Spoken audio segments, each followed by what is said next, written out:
ቅብጥ አርጎኝ ጥጋብ ደረቴን ንፍት አርጎ ሆዴ ምግብ ሲጠግብ ሀብታም የሆንኩ መስሎኝ ልክ ለካ ያ ምግብ ሆድ በዳጀሽን ሲያልቅ በቤቴው ሽሮ እንኳን የለም የማረባ። የተከበራችሁ ኢትዮጵያውያን ኤርትራውያን የዚህ ቪዲዮ ተመልካቾች የዋልድባ አብረንታንት ገዳም አባቶች ኮሜዲያን እሸቱ እባላለሁ። ይህንን ቪዲዮ የምሰራው በቅርቡ በዋልድባ ገዳም ዙሪያ በሰራነው ዶክመንተሪ ቪዲዮ ላይ የተነሱ በአባቶች የተነሱ ጥያቄዎችና ቅሬታዎች ስላሉ ለዛ እንግዲህ የምንመልሰውን ለመመለስ ይቅርታ የምንጠይቀውን ለመጠየቅ የምናስረዳውን ለማስረዳት እንደ ልጅነታችን አባቶቻችን እንዳይቀየሙን እንዳያኮርፉን ከእግዚአብሔርም በረከት እንዳናጣ በጣም በርካታ ነጥቦች ተነስተዋልና ለነዛ መልስ ለመስጠት ነው። ሰላም ክቡራትና ክቡራን የዜብራ ቲዩብ ቤተሰቦች እንደምን አላችሁ? እንግዲህ ዛሬም በአዳዲስ አዝናኝ እንዲሁም ወቅታዊ መረጃዎች ተመልሰናል። ዛሬ በአጽንኦት ከምንመለከታቸው ጉዳዮች መሃል የመጀመሪያው የእሸቱ መለሰ ጉዳይ ነው። እንግዲህ እሸቱ መለሰ አንድ ገዳም ሄዶ በሰራው ቪዲዮ ምክንያት ከአባቶችና ከህብረተሰቡ ከበድ ያለ ተቃውሞ ደርሶበት እንደነበረ እናስታውሳለን። በዚህ ምክንያት እሸቱ የይቅርታና የማብራሪያ ቪዲዮ ሰርቶ ነበረ። እሱን እናያለን። ሌላው የቲክቶከር ሄለን ጉዳይ ነው። ሰሞኑን ትልቅ መነጋገሪያ ጉዳይ ነው። ይቺን ቲክቶከር እንግዲህ ዘቢባ ግርማና ባሏ ላይ ትልቅ ዘመቻ በመክፈት የዘቢባ ባል ፍቅረኛዬ ነበር በማለት ያልተጨበጠና በማስረጃ ያልተደገፈ የስም ማጥፋት ሙከራ ነው ምናቃት። እንግዲህ እንደለመደችው በታዋቂው ባለሀብት ወርቁ አይተነው ላይም የስም ማጥፋት በማድረሷ ትልቅ ችግር ውስጥ ገብታለች። እኚህንና ሌሎችም አዝናኝ ቪዲዮዎችን አካተን መተናል። እናንተ ብቻ እስከ መጨረሻው አብራችሁን ቆዩ። ይህ ዜብራ ቲዩብ ነው።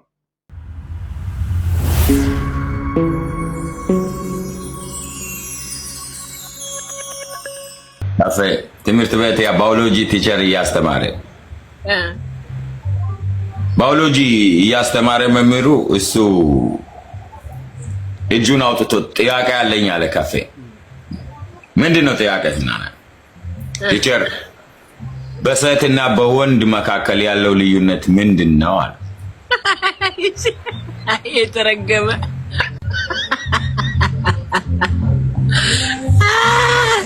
እሺ መምህሩ ተናደደና ተነስ ቆም፣ እዛው እንደቆምክ ጠይቃለሁ ትመልሳለህ አለው። እሺ አለ። የአባት ጫማ ቁጥር ስንት ነው አለው። 42 ያለ የአባቱን ጫማ ቁጥር። እሺ 42። እሺ የእናቴስ አስኑም ሲባል 28 አለ።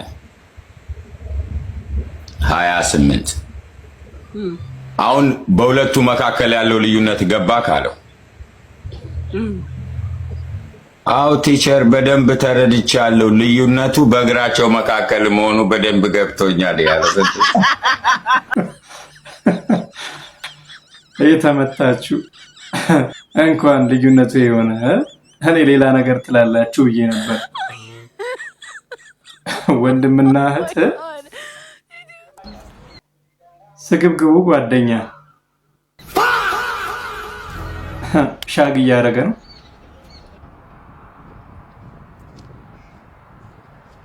ዳጊቷ ቆየዋ። አዎ ምን እሺ ቆየሽ እኮ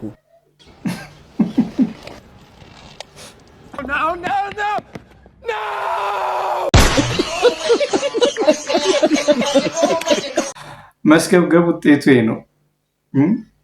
አንሳና ብለው አሁን ወንድሜ የት ልትሄድ ነው? እስኪ አንዴ የከበዱኝ ጥያቄዎች አሰረኝ። አንተ እኔ ቸኩያለሁ በእናትህ። እሺ ምንድነው? ቶሎ በል። እሺ እንትን ተውላጠ ግስና ተውሳከ ግስ ልዩነታቸው ምንድነው? እንግዲህ ምንድነው? ተውላጠ የተላጠ እንደማለት ነው። ተልጦ የተገሰሰ ግስ ገሰሰ አስገሰሰ ይለዋል ሲያበዛው። ተውሳከ ደግሞ ያው ሲያስታውክ የምትገስሰው ግስ ነው። ምን ነው? አይ ምንም። እሺ ሌላ እንትን ነጠላ ሰረዝ መሽመሽ ነው የምንጠቀመው። ነጠላ ያው እናቶቻችን እድር ቤት ሲሄዱ ለቅሶ ቤት ምናምን ነው የሚጠቀሙት። ሙርት ይዛል እንዴ? ነጠላ አይደለም ያልኩ ነጠላ ሰረዝ። ሰረዙንም ማን ተፈልገው እንጂ እኔ ነጠላውን ከነገርኩ አይበቃም እንዴ? አንዳንድ ነገሮችንማ በራስ ለማወቅ ጣር አንብብ። እኔ ከየት ይመስላል ይሄን ሁሉ ዕውቀት የገበየሁት? ከመርካቶ። ምን አልክ አንተ? እሺ እንትን ህብረተሰብ ልጠይቅህ፣ የምድር ወገብ የት ነው የሚገኝ? ኧረ ወገብ ይሰበር። ደግሞ ምድር ወገብ አላት እንዴ? ያውም 8 ቁጥር ነው።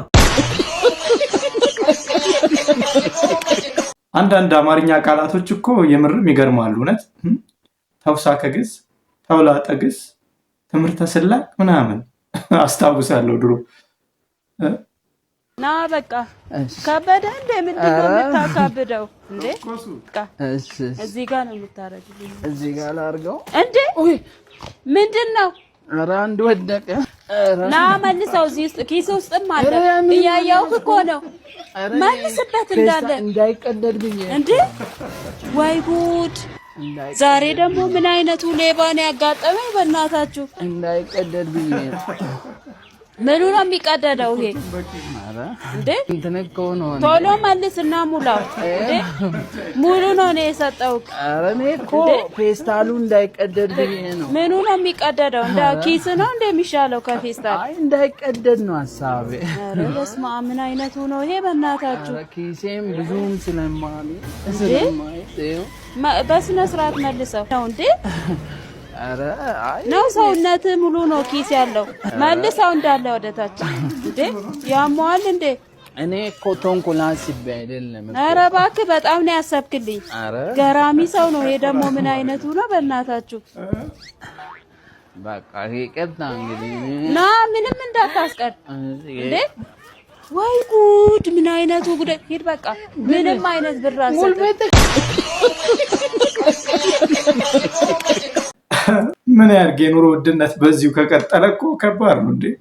ሽንኩርት 140 ብር ገብቶ በኪሱ አይደለም በአፉም ቢከት አይፈረድበትም። ድጉኖቹ የኔ ቢጤ ቢሆኑ ጨሱ በያ እስቲ ፍሙ መጥበሻ ምናምን ነገር ፈልገኑና አንድ ሹንክ ምናምን ነገር ወራርጅብን እርድና ለእግዚአብሔር ምን ፈልገህ ነው አንተ? ዘለል ከዚህ ስለይኩ ሚካኤል ብዬሻለሁ። እርድና መጠን ላመጣጦ እንዴ በራዘሪ እየለመንኩ እኮ ወይስ ቀፈላ ዞር በል። ምን ፈልገህ ነው ከዚህ? አታ ብር ፈልገህ ነው? አታምጣው ያውንካ ማነሽ ነው አመድ በት ነው ዘርዝር አተኛ ፍሙ መጥበሻ ምናምን ነገር አንተ ዘር በል። ቀልድ ነው እንዲያስከው? ኧረ አምጣው ያውንካ እሺ ዘርዝር ያው እንዲ ፈጣሪ ይስጥልኝ። ኧረ አስፈራርቶ ልመና ይላል ባርድ። የምርም እኮ አሉ እንደዚህ አይነት። ቆይ ግን ከዚህ በፊት ጉዳይ ገለህ ታውቃለህ? ቀላል አለ። ይገርማል። አንድ ወዳጅ ከውጪ የበረሮ ፊሊቴ አስገባ። ከዛ እሱ በጣም ቢዚ ስለነበር ጉዳዩን ለኔ ሰጠኝ እንድገለው። ጉዳዩ ምንድነው? የበረሮ መግደያ ፊሊቴ አይደለ? በሲሊፐር ነው አውልቄ የገደልኩት። አንድ ደንበኛው ላነበር በዊልቸር ሜድ ማለት ነው። የሱ ጉዳይ ሲጋራ ማጨስ ነበር። አጭሱ ሲጨርስ ይጥለውና ግደለው ይለኛል። እገልለታለሁ። ለምን? እሱ መግደል ስለማይችል። የእሱን ሰውዬ ሲጋራ በጣም ከመግደል የተነሳ እግሬ ዞረ ምናምን እንጂ ኳስ ተጫዋቹ ላነበርኩ። ሲመሩ ተቀይሬ የገባው ሰዓት ነበር ምገልላቸው። ይገርማል። ብዙ ስራ ሰርታል ማለት ነው በዚህ አይነት። አዎ እያልኩ እኔ አቋሜም እንደምታየው እንግዲህ በጣም ለክፉ አይሰጥም። ብዙ ወንዶች ልከውኝ ብዙ ልጃገረዶችን በፍቅር ገድያለሁ ብያለሁ። ማህበራችን ራሱ በደረጃው ላቅ ያለውን ክብር ሊሰጠኝ መሆኑን ሰምቻለሁ። ምን መሰል የኔን ጉዳይ ገዳይ የሚለውን ስሜን ነጥቀው በአፍሪካ ሁለተኛ በዓለም አንደኛ የሆነውን ጉዳይ ተጋዳይ የሚለውን ማዕረግ ሊሰጡኝ እንደሆነ ጭምጭምታዎቹ ላሉ እያልኩ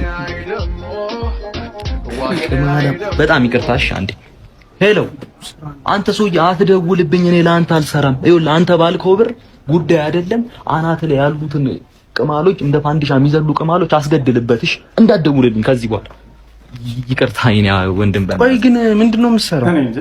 እኔ ስራዬ በጠቅላላ በቂ ሽያጭ፣ ግዢ፣ ውል፣ ማስረጃ ምናምን ይሁን ከፔንዚዮን እስከ አክሲዮን ከሸንኮራ አገዳ እስከ መዋኛ ገንዳ። ይሄ ደግሞ 1 ለ5 እስከ ቀጣዩ ሳምንት የሚሉላ እንትኖች ላይ ሰርቻለሁ። ይገርማል። ሁሉንም በድል ነው የተቷቸው።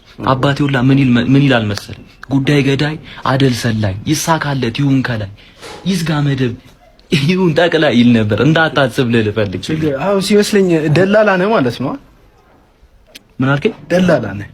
ኖ አይ አም ናት ብሮክ። ደላላ እንዳትልኝ በጣም ይቅርታ። አይ አም ኢሹ ኪለር አም ኖት ደላላ። መቅረት ይችላል። አይጀግናው አይ ምላስ፣ እውነትም የደላላ ምላስ ነው ያለው ልጅ። የኔ ደማ ያወጣልኝ ሙሉ ጊዜ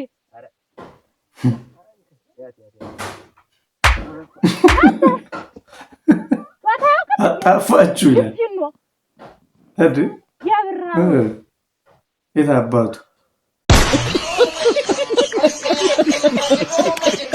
ታዋቂውን ባለሀብት ወርቁ አይተነውን ቫይረስ አለባቸው፣ ሴቶችን በበሽታ እየበከለ ነው ያለችው ቲክቶከር በፍርድ ቤት ተወሰነባት። በታዋቂው ባለሀብት አቶ ወርቁ አይተነው ላይ የሐሰት ስም ማጥፋት ዘመቻ አካሄዳለች በተባለችው ቲክቶከር ሄለን ደሳለኝ ላይ አስቸኳይ ጊዜያዊ እገዳ በፍርድ ቤት ተጥሏል። ፍርድ ቤቱ በእገዳው ላይም የገንዘብ ቅጣትም አክሎበታል። በዚህም ተከሳሿ በቲክቶክ ላይ አቶ ወርቁ አይተነውን በክሱ ላይ በስም የተጠቀሰ ቫይረስ አለባቸው በማለት በሐሰት መወንጀሏም ተገልጿል። በተጨማሪም በሴቶች ላይ የወሲብ ጥቃትና ከባድ አካላዊ በደሎችን ፈጽመዋል የሚሉ ቪዲዮዎችን እንዲሁ ቲክቶከሯ አስተላልፋለች። ባለሀብቱ የዱባይ መኖሪያ ፍቃድ ያላቸው ሲሆን ይህም የሕክምና ምርመራ ከቫይረሱ ነፃ መሆናቸውን የሚያረጋግጥና በህጋዊ የጤና ምርመራ ላይ የተመሰረተ ነው።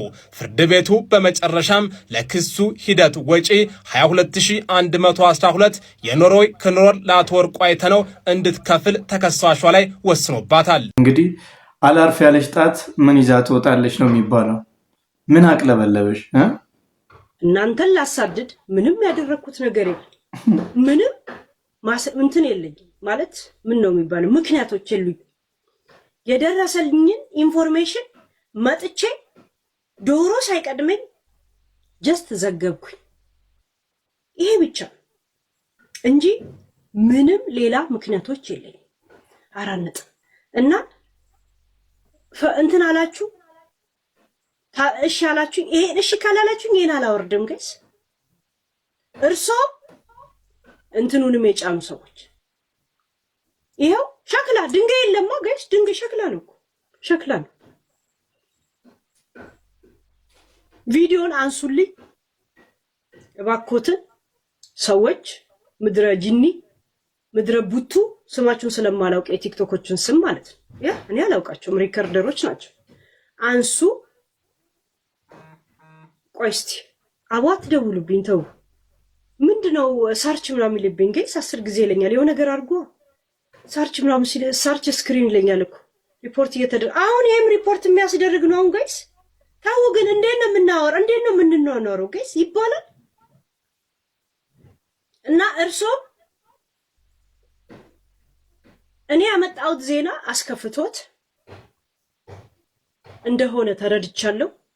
ካነበብኩት ከሰማሁት ያው በእንትንም እንደተባለ አንዳንድ ኦዲዮም የእናንተ ቁጥር እንደሆነ እርግጠኛ አይደለሁም። ልክ ያለው ከደረሰውትም ወፊቷ መታም ከነገረች ከክብር ጋር እያለቀስኩ ቮይስ አድርጌልዎታለሁ። ያ ሰው ከሰጣችሁ የእናንተ ቁጥር ከሆነ አላውቅም። ያንን ይሰማሉ ዘንድ ይሄው ድንጋይ ተሸክሜ እየጠየቅኩ እንዳይወድቅ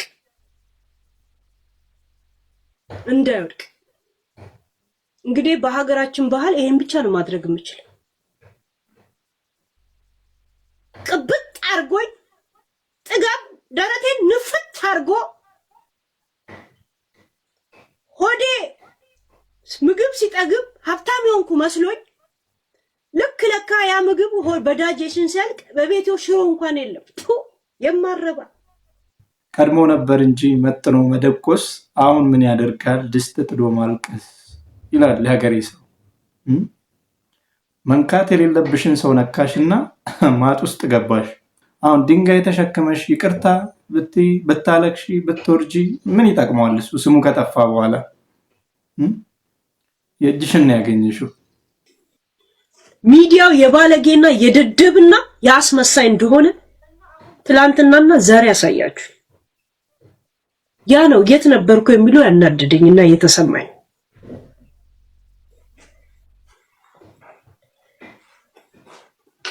እና አሁን ደስ አለ ጅንኑ ጎጃም።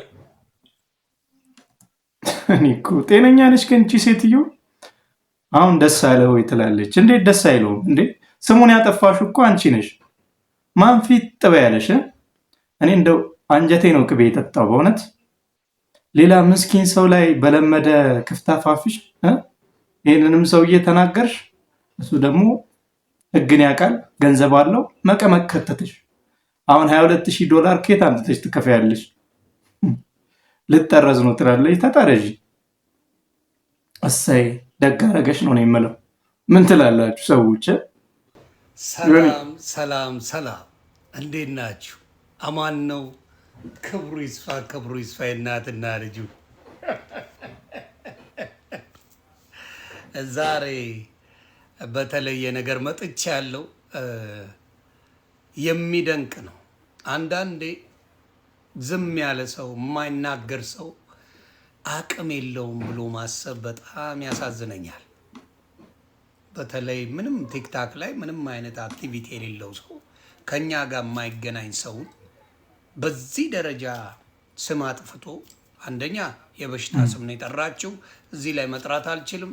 ሁለተኛ ሴቶችን ሲያወጣ እየደበደበ እያለስለቀሰ እየቀጠቀጠ ነው እንዲህ የሚላቸው ብላ አደባባይ ላይ ስሙን ስታብጠለጥል በሳራ አላበሻ የለመደችውን ብር፣ ያው ሳራ አላበሻ ማስተዋል የለም ስላላስተዋለች፣ ገንዘቡ አለ፣ አቅሙ አለ፣ ሀብቱ አለ፣ እንዴት እንደሚከሰስ ምን ማድረግ እንደሚቻል ምንም እውቀቱ ስለሌላት የሚመክራትም ሰው ስለሌለ ያንን ማድረግ ትታ በየጊዜው ገንዘቧን ስቀፈቅፍላት ነበር።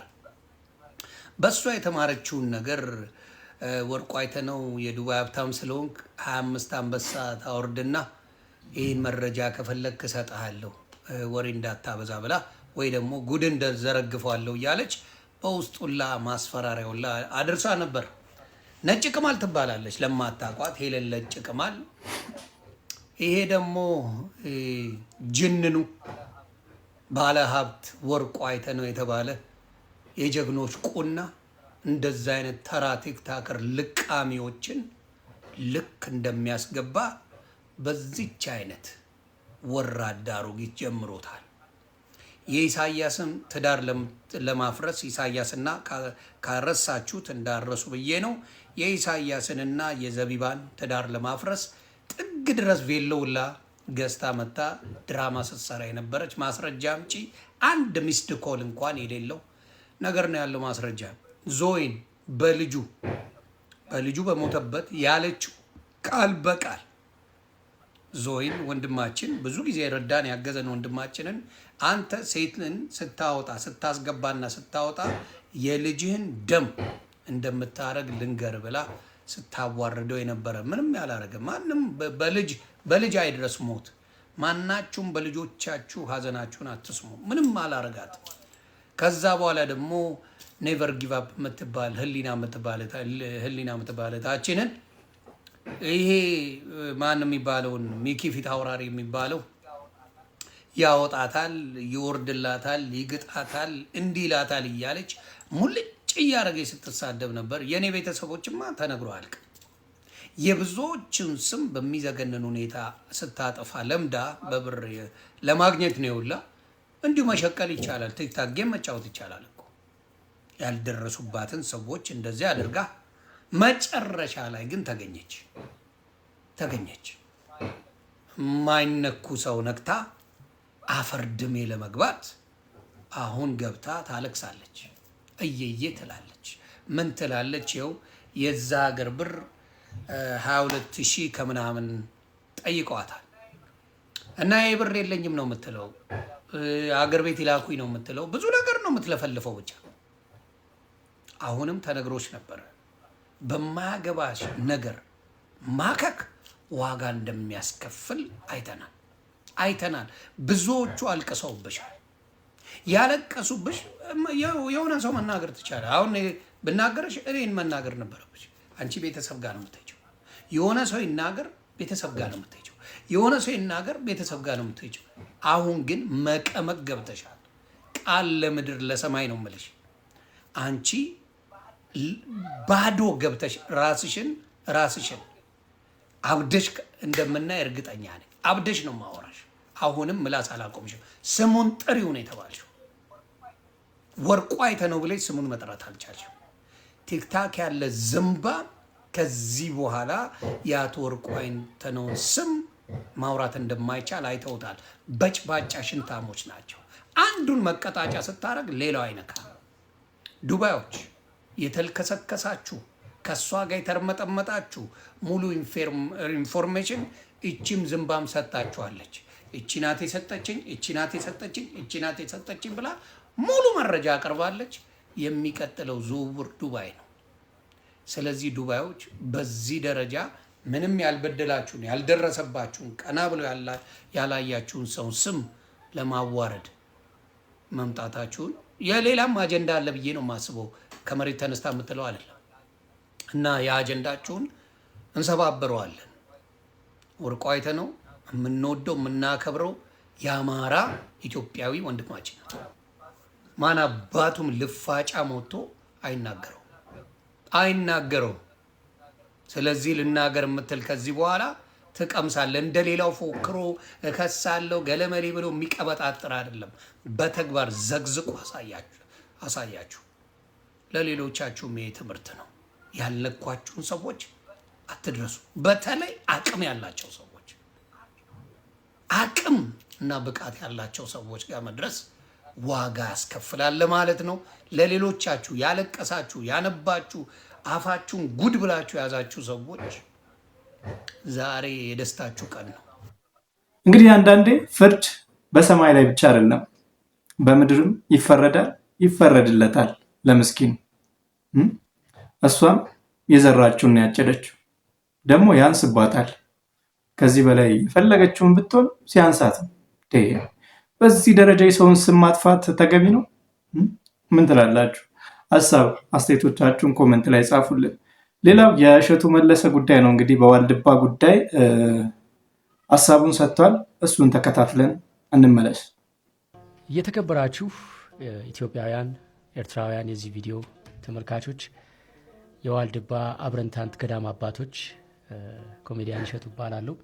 ይህንን ቪዲዮ የምሰራው በቅርቡ በዋልድባ ገዳም ዙሪያ በሰራ ነው ዶክመንተሪ ቪዲዮ ላይ የተነሱ በአባቶች የተነሱ ጥያቄዎችና ቅሬታዎች ስላሉ ለዛ እንግዲህ የምንመልሰውን ለመመለስ፣ ይቅርታ የምንጠይቀውን ለመጠየቅ፣ የምናስረዳውን ለማስረዳት እንደ ልጅነታችን አባቶቻችን እንዳይቀየሙን እንዳያኮርፉን ከእግዚአብሔርም በረከት እንዳናጣ በጣም በርካታ ነጥቦች ተነስተዋልና ለነዛ መልስ ለመስጠት ነው ቪዲዮን የሰራ ነው። በዋልድባ ዳልሻ ኪዳነ ምሕረት ያለውን የመጠጥ ውሃ ችግር ለመቅረፍ በሀገረ ስብከቱ ሊቀ ጳጳስ በብፁዕ አቡነ እስጢፋኖስ በተጻፈልን ደብዳቤ 3 ዓመት በቃልና በደብዳቤ በቆየ ወረፋ መሰረት ነው የውሃ ችግር መኖሩን በደንብ አድርገው ጠቅሰው ቢሰራላቸው ደስተኛ እንደሆኑ ጠቅሰው ይህንን ደብዳቤ ወደ ዶንኪቲዩብ ጽፈዋል። ሌሎችም የሚያስፈልጉ መስፈርቶችና ደብዳቤዎች በሙሉ ከተሟሉ በኋላ ነው ወደዚህ ገዳም ለስራው ይሄድ ነው። እንግዲህ አባቶቻችን ያለ ምክንያት ይህን ጥያቄ አላነሱም። ስለዚህ ካነሱት ጥያቄ በጣም ብዙ የወሰድነው ትምህርት አለ። እንዲሁም ደግሞ በይፋ ይቅርታ ልንልም የምናምንበት ጥፋት አለ። ስለዚህ እነዚህን ሀሳቦች ለምንወዳቸው ለምናከብራቸው አባቶቻችን እንድታደርሱልን አደራ ላለው። የመጀመሪያው የአባቶቻችን ጥያቄ ይሄ ነው። ብዙ አህዛቦች መነጋገሪያ አድርገውታል። ከዛ አንጻር የተነሳ ስለ ቋርፍ የተነሳ ትችት አለ። በአባቶች ላይ እስከ መሳለቅ ድረስ የተገለጸበት መንገድ ይመስለኛል። ማስታወቂያ የሚሰራው አካል ያሳየው ገጽታ ነው እንግዲህ ለትችት ያበቃው ብዬ ነው የማስበው። ስለዚህ ቋርፍ እንዴት ይሰራል፣ እንዴት ይበላል፣ ማንኛውን ነገር መጠየቅ ያለበት ማለት ነው ገዳማውያን አባቶች ናቸው። እንግዲህ አባቶቼ በረከታችሁ ይድረሰኝ። እኔ ልጃችሁ እንዲህ አይነት የቤተ ክርስቲያን ስራዎችን ከዚህ ቀደም እግዚአብሔር ፈቅዶልን በሱ ቸርነት በድንግል ማርያም አማላጅነት የተወሰኑ ቪዲዮዎችን ሰርተናል። ከዚህ በፊት በሰራናቸው ቪዲዮ ሁልጊዜ ለማድረግ የምንሞክረው ወደ ቤተ ክርስቲያን ወደ ገዳም ስንሄድ እዛ ስፍራ ያሉት ሰዎች ገና ለገና የልማት ጥያቄ ስላላቸው የገንዘብ እርዳታ ስለጠየቁ ዝም ብሎ ገንዘብ ጠያቂ ወይ እንደሚለምኑ ብቻ እንዲታዩ አንፈልግም። ሁልጊዜ የምንፈልገው ጀግንነታቸው እንዲታይ፣ ትልቅነታቸው እንዲታይ፣ ክብራቸው እንዲታይ። ኢቭን ይህን የልማት ጥያቄ ወደኛ የሚያመጡት እግዚአብሔር ከነሱ በረከት እኛን ሊያሳትፈን ሊያድነን እንደሆነ ተመልካች ሁሌ እርግጠኛ እንዲሆን እንፈልጋለን። ከዚህ በፊት የሰራናቸውን ስራዎች በምሳሌ ባነሳ ለንደን ላይ በሰራ ነው የጸርሐ ጽዮን ማርያም ቤተክርስቲያን ቪዲዮ ላይ ያሳየ ነው የውጭ ዜጎች እንኳን ሆነው ምን ያክል ለተዋህዶ ፍቅር እንዳላቸው ምን ያክል ከኛ በላይ ቤተክርስቲያንን እንደሚራቡ እንደሚጠሙ ነው እንጂ ለህንፃ ማስጨረሻ ስጡን ብለው እንደሚለምኑ አይደለም። ቪዲዮውን ስናየው እንዲሰማን የፈለግ ነው። እግዚአብሔር ፍቅሩ ያም ተሳክቶልን ያ ነገር እንደዛ ሆኗል። በኳታርም ስንሄድ የኳታር ስላሴን ቤተክርስቲያን መጀመሪያ ዶክመንተሪ ስንሰራ ብሎ ልመና ሳይሆን ምን ያክል ጀግና እንደሆኑ የሰው ቤት እየሰሩ አርብ ከሰው ቤት በምትሰጣቸው ረፍት ሌሊት ላባቸው እንደወንዝ እየወረደ እንጀራ እየጋገሩ እንጀራ በወጥ ሸጠው ቤተክርስቲያን የገነቡ ቤተክርስቲያን የራባቸው ጀግና እንደሆኑ ለማሳየት ሞክረናል። ልክ በዋልድባም ኬስ ስንመጣ አባታችን እርስዎ እንዳሉት ቋርፉ እንዴት እንደሚሰራ የገዳሙ አባቶች ማብራራት እንዳለባቸው በትክክል አምናለሁ። ይህንንም ገዳሙ በመደበልን አባት ማብራሪያ እንዲሰጡልን አድርገናል። ቪዲዮም ላይ እንዴት እንደሚሰራ እኛ አባት እሳቸው ሲያብራሩ እኛ ቋርፉን እያሳየን ነበር። በምስል ድምጻቸው ይሰማል፣ በምስል ግን እያሳየን ነበር። ቋርፍ የሚዘጋጀው ጠበሌ ገመሎ ይባላል። የሚቆፈርም ከመስከረም 12 እስከ ጥቅምት 12። መራራ የተደረገው ለምንድን ነው? የክርስቶስ መከራ የዕለተ ዓርቡን ሐሞቱን ለማሰብ አባቶቻችን ቅዱሳን ይህን እየተመገቡ የክርስቶስ መከራ ያስታውሱበት ነበረ። ቋርፉን ስቀምሰው አባቶቼ ለማሳየት የፈለግኩት እኔ የውሸትም ያጋነንኩት ሪአክሽን ወይም ግብረ መልስ የለም። በትክክል በእውነት ቋርፉ ያለውን ምሬት ለመብላት የሚከብድ እንደሆነ እዚህ ጋር ለማሳየት የፈለግኩት እኛ የላመ የጣመ እየበላን ከተማ ላይ ምግብ መወዳደሪያ ነው አባቶቼ። እኛ ዛሬ 1000 ብር ምግብ ከበላን ነገ የ3000 እና የ4000 ብር ውድ ሆቴል ሄደን ለመብላት ነው የምንመኘው። ኢቭን የበላነውን ነገር ፎቶ አንስተን ሶሻል ሚዲያ ላይ እንለቀዋለን። እዩት እኔ የምበላው እኮ ከእናንተ የተሻለ ነው እያልን በምግብ ሰዎችን መብለጥ የምንፈልግበት ዘመን ላይ ነን። ምግብ ሲባል ለእኛ ከስታርተር እስከ ዲዘርት 3-4 አይነት አማራጭ ያለው በጣፋጭ ምግቦች የተከሸነ ጣዕም በቃ ከዕለት ዕለት ምላሳችን የተሻለ ጣዕም እየለመደ እንደው መደበኛ ምግብ ሲቀርብልን ፈጣሪን የምናማርርበት ዘመን ላይ ነው ያለ ነው። እኛ እንደዚህ የምግብ ባሪያ ሆነን እናንተ ግን በቀን አንድ ጊዜ እንደዚህ አይነት የሚመር ነገር በልታችሁ መኖራችሁ እጹብ ድንቅ ነው እና ይህንን አጉልቶ ለህዝብ ለማሳየት ሰው የምግብ ባሪያ እንዳይሆን ሰው ከእግዚአብሔር አፍ በሚወጣ ቃል እንጂ በምግብ እንደማይኖር እናንተ በህይወት የኖራችሁትን ነገር አጉልቶ ለማሳየት እፈልግ ነበር። ለዛ ነው ካሜራውም ቅርብ አድርጎ ቋርፉንም የሚያሳየው የኔንም ፊት የሚያሳየው። እውነቱን ለመናገር አባቶቼ ያ ነበር የኔ ዓላማ። ከዓለም የተለየ ምግብ ስለሆነ ዓለማውያን የሚቸገሩበት ነው። መናንያን ግን እንደ ስኳር እንደ ማር የሚጣፍጣቸው ጌታ ይባረክላቸው።